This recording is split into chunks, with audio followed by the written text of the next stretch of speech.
Bonjour Simplice Ganou, bienvenue sur le site de Sheffield Dog Fest, le site online. Tout d'abord, avant de commencer à poser des questions et à discuter avec vous, je voulais vous dire encore une fois à quel point toute l'équipe de Sheffield est heureuse de pouvoir faire ce gros plan sur vos films. Nous allons maintenant parler de vos deux premiers longs métrages, mais avant, je voulais aussi dire au public qu'à l'automne, nous aurons une deuxième série de films en ligne et qu'à cette occasion, ils pourront découvrir votre tout dernier court-métrage qui s'intitule L'Inconnu. Mais revenons donc à vos deux premiers films, Bacoroman et Le Corot du Bacoro, Les naufragés du Faso. On peut dire, vous m'arrêtez si vous n'êtes pas d'accord, qu'il y a quand même là une sorte de diptyque, car il y a un lien très fort entre les deux films. On va commencer par parler du premier et très vite, nous allons comprendre pourquoi il y a un lien avec le deuxième. Bacoroman, vous l'avez réalisé en 2011. C'est votre premier long métrage officiel. Et vous décrivez dans ce film la vie de jeunes burkinabés, des gosses de la rue, si on peut les appeler comme ça, et vous les décrivez d'une manière si belle et si empathique qu'on a l'impression que vous les connaissiez bien, tellement vous les décrivez de l'intérieur. J'ai lu quelque part que vous aviez été éducateur. Est-ce que c'est vrai? Tout à fait. Et d'abord, merci de m'inviter et de faire un focus sur ce que je fais, de mettre de la lumière et tout ça me va droit au cœur. Merci à vous d'avoir pensé à moi. Avant de venir au cinéma, j'ai travaillé d'abord 4 ans en tant qu'éducateur pour jeunes en difficulté. Et j'avais toujours en moi le rêve de faire des films. Et pendant que je travaillais, je filmais avec un petit appareil tout le temps. Et c'est lors d'un FESPACO, qui est le grand festival panafricain qui se déroule chez moi ici à Ouagadougou, que j'ai rencontré quelqu'un à qui j'ai expliqué mon projet de faire un documentaire. Et donc, pour revenir à Bakoroman, c'est pour dire en gros que les enfants que j'ai filmés dans Bakoroman, c'est les enfants avec qui je travaillais au quotidien, que j'accompagnais, que je soignais de façon physique et essayais de soigner de façon morale aussi, quoi. Voilà, donc c'est une continuité de mon travail d'éducateur et que j'ai senti en moi-même le besoin de mettre ça en image parce que voilà, l'écrit, je viens de la sociologie, mais de la sociologie au cinéma, il y a un écart et voilà, c'est comme ça que j'ai fait la rencontre de ces 5 jeunes garçons et de plusieurs autres dans la capitale. Oui, et c'est de la sociologie, mais c'est avant tout du cinéma, parce que ce qui est très très beau dans le film, c'est qu'il y a, d'une part, ce sont de portraits, il y a les parties où ils parlent, ou qui sont comme des portraits, et puis il y a la partie en mouvement, il y a une partie statique et une partie en mouvement, puisque tous ces jeunes garçons sont venus à pied de leur village respectif jusqu'à la capitale.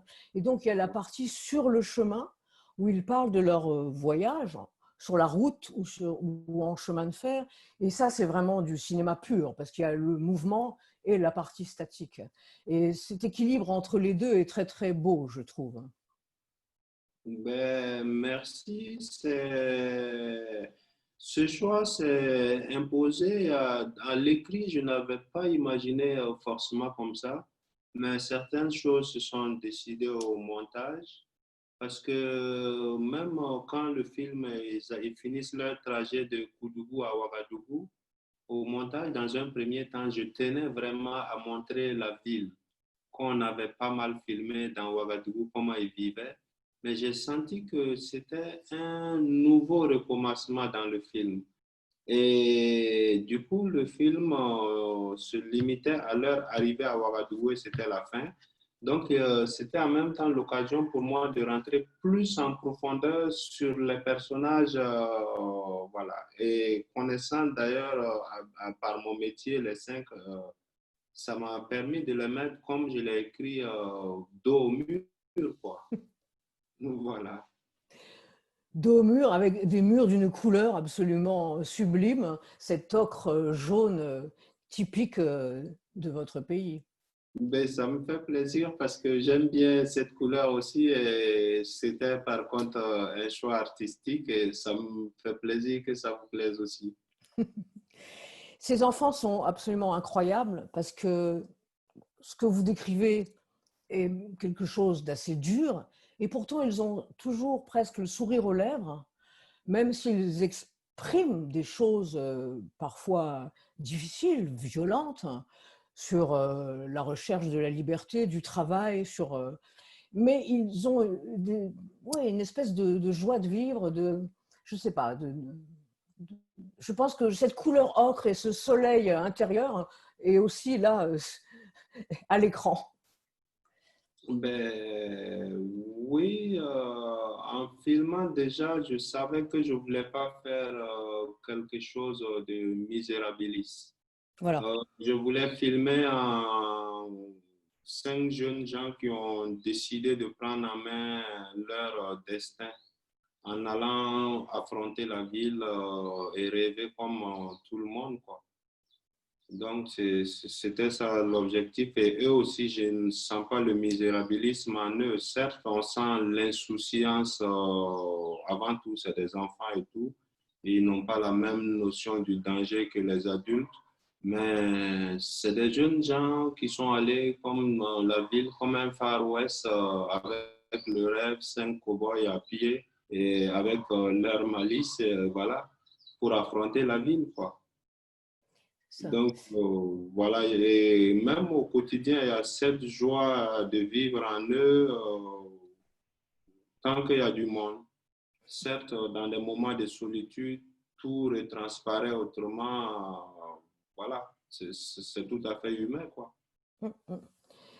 Et ils expriment, ils sont jeunes, hein, parce qu'ils ont entre 7 et 15 ans au moment où vous les filmez. Entre 9 et 9, 15 ans. 9 et 15 ans, ils sont Oui, jeunes, mais ils expriment des choses qui sont des choses tellement fondamentales à l'être humain quand ils disent qu'ils cherchent la liberté, qu'ils cherchent du travail, qu'ils cherchent à manger. Ce sont des choses tellement essentielles oui. que je veux dire, y a pas, on oublie l'âge. Ce sont des enfants, mais ce sont avant tout des êtres humains qui se battent pour vivre. Ben oui, quand la structure familiale n'est pas une sécurité, on ne s'assoit pas à regarder la table sur laquelle il y a pas d'assiette, quoi. On essaye d'aller voir ailleurs, très souvent avec le rêve de revenir mettre une très grosse assiette sur la table pour la famille. Voilà, c'est... Mais on sent aussi qu'il y a l'attrait de la ville, parce que la ville, c'est la liberté, c'est aussi faire des bêtises. Oui, la ville déjà, c'est le capitalisme, quoi. C'est-à-dire que même dans un village africain aujourd'hui, et on ne peut pas rester au village. Il y a l'image de la ville qui nous rejoint, qui nous fait fantasmer entre griffes. Et c'est les lumières, c'est la variété des nourritures. Au village, on mange toujours la même chose. Voilà. L'image qu'on construit autour des villes de façon générale dans le monde, c'est comme de Ouagadougou. Quand on monte New York, celui qui est à Ouagadougou se dit, ah oui, il y a une autre ville, plus ville que là où je suis. J'ai bien envie d'aller tenter ma chance. Voilà. C'est le miroir du capitalisme, quoi. La consommation. Oui. Je vous vois moins là. Ah si, ça va. Ok. Ben, il y a plus de soleil derrière moi. Ah, c'est ça. C'est Je le peux soleil. si vous voulez aussi. Non, c'est bon, c'est bon, c'est bon. C'est bon. Euh, là, cette fascination de la ville, on n'a pas parlé, mais est-ce que vous voulez encore dire, qu'est-ce que ça veut dire exactement Bakoraman? Bacoraman, les enfants le définissent eux-mêmes, c'est la première phase du film. C'est-à-dire que vous et moi, nous disons généralement oui, les enfants de la rue. Et littéralement traduit dans la plupart de nos langues, enfants de la rue, ça entend que ton père ou ta mère est la rue.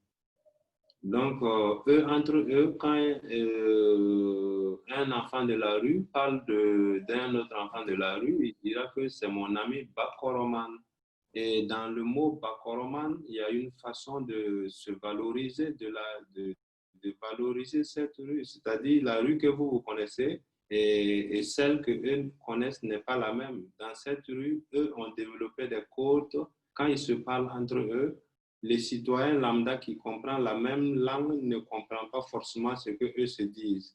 Donc, il y a cette culture de rue qui englobe, qui manque à la dimension enfant de la rue et aussi à cette valorisation de soi, quoi. Je fais partie de gens que, voilà, donc, c'est ça le Bakoroman.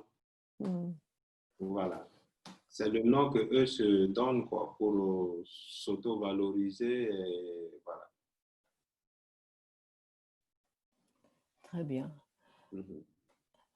Et on peut peut-être passer en fait, le Coro du Bacoro, les Oui, naufragés du Faso, oui, nous allons retrouver 6 ans plus tard oui, Polo, oui. que nous avons vu dans Bakoraman. Mais, entre-temps, il y a eu 2014. Et il s'est passé des choses au Burkina Faso en 2014. Je ne sais pas si les Anglais, les nouvelles sont allées jusqu'en Angleterre, mais il y a eu des émeutes et il y a eu des événements politiques assez importants. Peut-être vous Tout pouvez à fait. nous rappeler très brièvement qu'est-ce qui s'est passé en 2014 au Burkina Faso. Ben, en 2014, avant d'arriver à 2014, il faut dire que de 2003, de 2000 et de 1983 à 87, on a eu un président du nom de Thomas Sankara qui est un homme magnifique, qui est notre rêve à tous, voilà, et qui a été assassiné par son meilleur ami de l'époque, y compris complicité de la France, je le dis haut et fort, et autres quoi. Et du coup, qui est Blaise Compaoré, celui qui a assassiné son meilleur ami, et il est resté au pouvoir pendant 27 ans.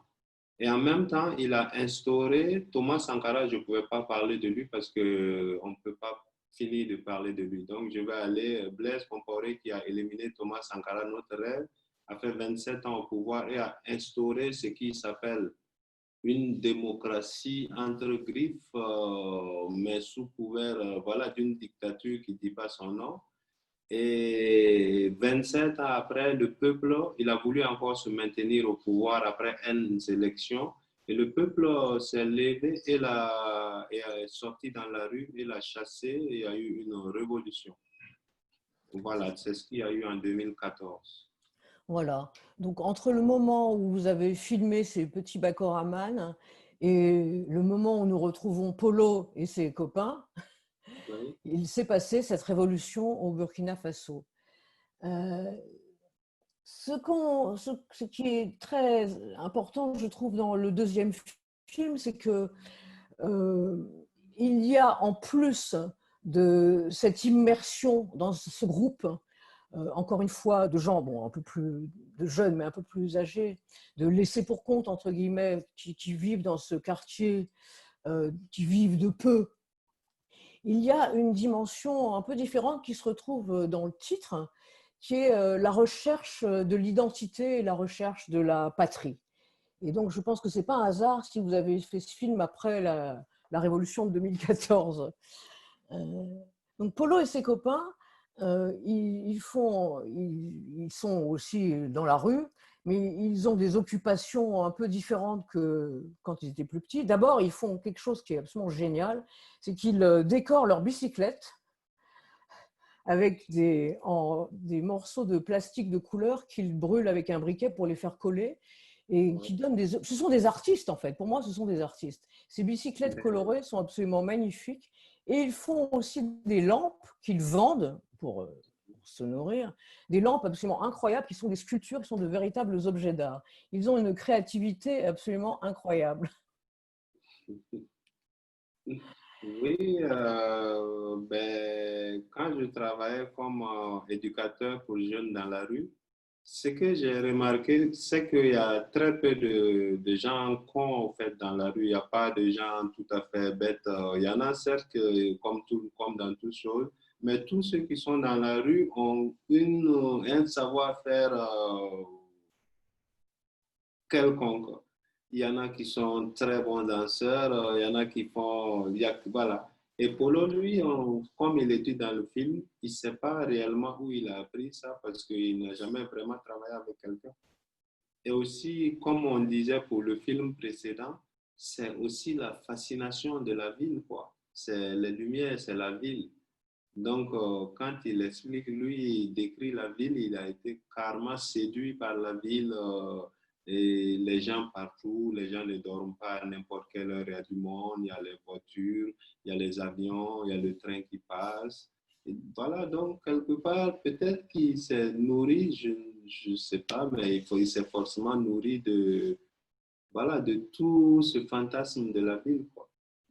À un moment, il dit quelque chose, il dit depuis que je suis né, personne ne m'a appris aucun travail.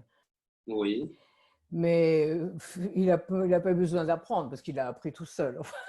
Mais c'est très beau, ça. C'est très, très beau. Donc, pour en revenir à ce que je disais, donc, comme dans le premier film, nous les voyons comme ça, en train de vivre tranquillement. Mais au bout d'un moment, Polo va partir, va retourner dans son village pour retrouver son acte de naissance parce qu'il a perdu sa carte d'identité et il doit refaire sa carte d'identité. Et à ce moment-là, il dit quelque chose, il dit, il vaut mieux, quand on est mort, il vaut mieux être mort avec une bonne réputation. Parce que, ce qui est vraiment de l'humour noir, parce qu'il y a deux choses là-dedans. Il y a d'une part la recherche de l'identité et d'une part, si vous mourrez sans identité, on vous met dans un charnier avec tous les autres. Oui, et en plus, la bonne réputation aussi, il fait allusion au fait qu'eux vivent de choses illicites, quoi. Dans la bande, tout le monde n'est pas bricoleur, hein. La nuit venue, ils sont aussi pickpockets, ils font aussi, voilà. De la Donc, drogue. un peu tout, quoi, Ouais. de l'instinct de survie, quoi. Voilà, donc oui, pour revenir à la réputation. Et donc, il part, donc nous le suivons dans son village, et ensuite il va à la recherche de sa mère. Et là, nous abordons à ce moment-là le thème de la religion, parce que dès le départ du film, il y en a qui parlent d'école coranique, d'autres qui parlent de chrétienté, et là, vous abordez dans ce film aussi le thème de la religion par ce biais-là. Et donc, nous les suivons jusqu'à ce qu'il retrouve sa mère. Et là, il y a aussi quelque chose de très intéressant cinématographiquement, c'est que vous n'éludez pas le fait que c'est un documentaire, puisqu'on vous voit un moment à l'image, et qu'à la fin, quand il repart, il se retourne vers vous en disant « Bon, c'était bon, là ?» Oui, Ça, c'est parce très, que très, très intéressant. oui, dans ce dispositif, avant d'y aller, et je me suis dit que ben, de toute façon, c'est là où transparaissait aussi mon rôle d'éducateur. Je ne peux pas me pointer avec une équipe technique dans une famille qui nous a ni vu ni d'Adam ni d'Ève, celui qu'on connaît et qu'on accompagne, lui-même, il ne savent pas qui c'est, quoi. Ils ne savent pas que c'est leur fils. Donc déjà à un moment, il faut que moi j'apparaisse à l'écran pour déjà expliquer, c'est de la politesse déjà, quoi, que d'apparaître à l'écran. Et aussi, le spectateur sait que, bon, derrière tout ça, il y a des gens, quoi, à un moment. Donc, voilà, pour moi, le choix était évident. D'ailleurs, à un moment, il y a, je ne sais plus si c'est une des tantes qui dit qu'ils ont eu peur quand ils vous ont vu arriver parce qu'ils ont cru que vous aviez des armes. En fait, ça devait être les pieds de caméra et les choses techniques. Exactement. Et 2 jours avant, exactement, pendant qu'on tournait, il y a eu le premier attentat terroriste au Burkina. Oh. Et c'était le tout premier attentat terroriste qu'il y a eu au Burkina. Donc, nous, on a appris ça de la brousse, quoi. On a appris pendant un tournage, on a appris ça par Internet avec nos téléphones. Et donc, les villageois et tout le monde venait d'apprendre. Donc, le dispositif, la caméra, surtout la perche, comme j'ai dit. Là, je suis avec Jupiter qui a fait le son d'ailleurs, et Michel qui n'est pas loin, qui est dans le bureau d'à côté, qui a fait l'image de Bakoroman. Voilà, donc quand ils nous ont vu arriver, ça faisait peur, quoi. Et puis, c'est des gens du village, ils n'ont jamais vu des gens arriver comme ça. Et on était vraiment intrusifs. Parce que pourquoi je me suis permis ce dispositif de rentrer chez les gens avec les caméras sans être y invité? Parce que je me suis dit à un moment, mais quand j'étais éducateur dans la rue, ben, je m'occupais bien de leurs enfants sans leur avoir demandé l'autorisation. Et pendant ce temps, eux, ils n'étaient pas là. Et au nom de ça, donc, à des moments, bon, les deux, le cinéaste et en même temps l'éducateur. Voilà, donc au nom de ça, je me suis dit non, c'est normal, on va aller avec ce dispositif à l'écran parce que si on essaie d'aller leur dire, bon, on va venir chez vous avec votre fils que vous n'avez pas vu depuis longtemps et pour revenir, mais on va filmer, la spontanéité n'y serait plus, quoi.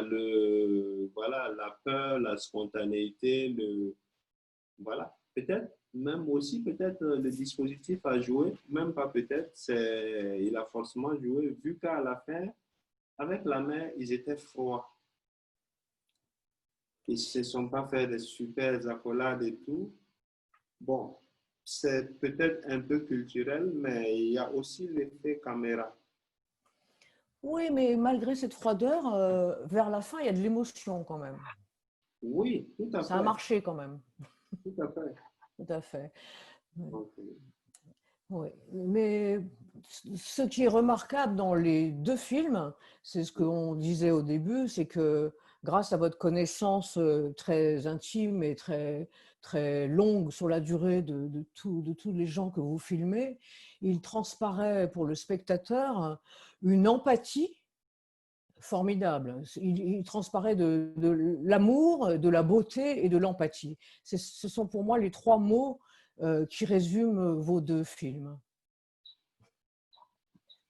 c'est une question. Non, c'était pas une question. Euh, C'était un commentaire. D'accord, ben, merci alors. Et bon, moi, j'avais envie de faire un film avec eux, quoi.